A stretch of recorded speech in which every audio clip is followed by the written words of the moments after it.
আসসালামু আলাইকুম, সবাইকে স্বাগত জানিয়ে শুরু করছি আইটি নট হোস্টিং এর আজকের ভিডিও টিউটোরিয়ালটি। আজকের বিষয় cPanel থেকে কিভাবে ট্রাশ ফাইলগুলো পার্মানেন্টলি ডিলিট করতে হয়। আমাদের হোস্টিং cPanel থেকে অনেক ক্ষেত্রে দেখা যায় যে ফাইল ম্যানেজার থেকে আমরা অনেক বড় ধরনের ফাইল ডিলিট করে থাকি, যে ফাইলগুলো আসলে আমাদের হোস্টিং এর জন্য দরকার নেই, বা যে ফাইলগুলোকে বলা হয় আনইউজ বা আননেসেসারি ফাইল। এই ফাইলগুলো যদি কোনোভাবে এখানে ভিউ ট্রাশ যে অপশন আছে এখানে ক্লিক করে যদি এই ফোল্ডারে দেখতে পান, তাহলে কিন্তু আপনার যে হোস্টিং এর ডিস্ক স্পেস বা স্টোরেজ, তাহলে কিন্তু সে ডিস্ক স্পেস কিন্তু ফাঁকা হবে না। তো সেই যে পরিমাণে জায়গা ছিল সেই পরিমাণে জায়গায় কিন্তু আপনার এখানে ইউজ হবে। এটা লাইক দ্যাট বলতে পারেন যে আমাদের যে কম্পিউটারের রিসাইকেল বিন, সেই রিসাইকেল বিনের মতো। তো আপনি যদি কোনো ফাইল বা ফোল্ডার ডিলিট করেন, বা আপনার cPanel থেকে যাই ডিলিট করেন না কেন, ফাইল ম্যানেজার থেকে সবগুলোই কিন্তু আপনি চাইলে এখানে ডিলিট করার অপশনই কিন্তু পাবেন যে ট্রাশ ফোল্ডারে রাখতে চান কিনা। তো এটা যদি আমি একটু দেখি, আপনি যে কোনো একটি ফোল্ডারে যাবেন, এটা সিলেক্ট করবেন যে কোনো একটি ফাইল, এরপর টপ বার মেনু থেকে ডিলিট বাটনে যখন আপনি ক্লিক করবেন, তো এখানে কিন্তু আপনি সেই অপশনটি দেখতে পাবেন যে এই ফাইলটি যদি আপনি চান যে এই ট্রাশ ফোল্ডারে রাখতে, তাহলে কিন্তু আপনি রাখতে পারবেন। আর যদি এখানে পার্মানেন্টলি ট্রাশ ফোল্ডারটা যদি আপনি স্কিপ করে ডিলিট করতে চান, তাহলে এখানে চেকমার্ক বক্সে ক্লিক করতে হবে।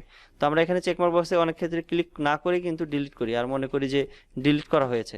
তো তখন আপনি যদি এই ভিউ ট্রাশ এই অপশনে ক্লিক করেন, তাহলে কিন্তু এখানে দেখতে পাবেন। তো আপনি চাইলে এখান থেকেও পার্মানেন্টলি ডিলিট করতে পারেন সবগুলো ফাইল বা ফোল্ডার, বা এখানে যা থাকবে সবগুলো যদি আপনি একসাথে ডিলিট করতে চান, তাহলে টপ বার মেনু থেকে এমটি ট্রাশ এই অপশনে ক্লিক করবেন।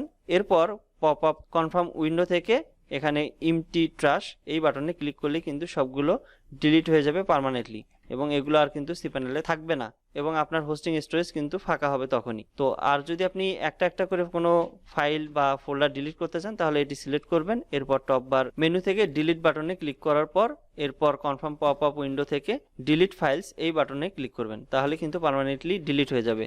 আর যদি আপনি সিলেক্ট করতে চান, তাহলে এখান থেকে আপনি ফোল্ডারটি সিলেক্ট করবেন, এরপর কিবোর্ড থেকে শিফট প্রেস করে তারপরে আপনি এখান থেকে কিন্তু সিলেক্ট করতে পারেন, এরপর আপনি কিন্তু ডিলিট করতে পারেন। তো আপনি এখান থেকে সিলেক্টও করতে পারেন, এরপর আনসিলেক্টও করতে পারেন। তবে আর যদি আপনি চান যে ধরেন এই ফোল্ডারটি আপনি ভুল করে ডিলিট করেছেন, এটা আপনি রিস্টোর করতে চাচ্ছেন এই সেম ফাইল লোকেশনে, তো আপনি এটি সিলেক্ট করবেন। এরপর টপ বার মেনু থেকে রিস্টোর বাটনে ক্লিক করবেন, এরপর কনফার্ম পপ আপ উইন্ডো থেকে রিস্টোর ফাইলস এই বাটনে ক্লিক করলে কিন্তু এটি পুনরায় আগের যে ডাইরেক্টরি ছিল সেই ডাইরেক্টরিতে কিন্তু রিস্টোর হয়ে যাবে, এবং এখানে আপনি কিন্তু কনফার্ম পপ আপ উইন্ডোতে দেখতে পাবেন যে কোন ডাইরেক্টরিতে ছিল সেই সেম ডাইরেক্টরিতেই কিন্তু আবার রিস্টোর হচ্ছে। যে কনফার্ম পপ আপ উইন্ডো আসবে, এখান থেকে আপনাকে ওকে বাটনে যদি আপনি ক্লিক করে দেন, তাহলে দেখতে পাবেন যে এটি রিস্টোর হয়েছে।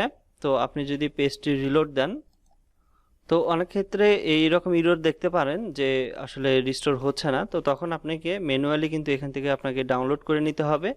তো আপনি এখানে জাস্ট যে ফোল্ডারটি ডাউনলোড করতে চাচ্ছেন সেটা সিলেক্ট করার পর আপনি এখানে কম্প্রেস করতে পারেন, এখানে জিপ কম্প্রেস করে নিলেন, এবং এই ফোল্ডারে জিপ কম্প্রেস করার পর এখানে তা ডাউনলোড করে নিতে পারবেন, এবং সেই ফাইল লোকেশনে কিন্তু আপনি কিন্তু রিস্টোর করতে পারেন।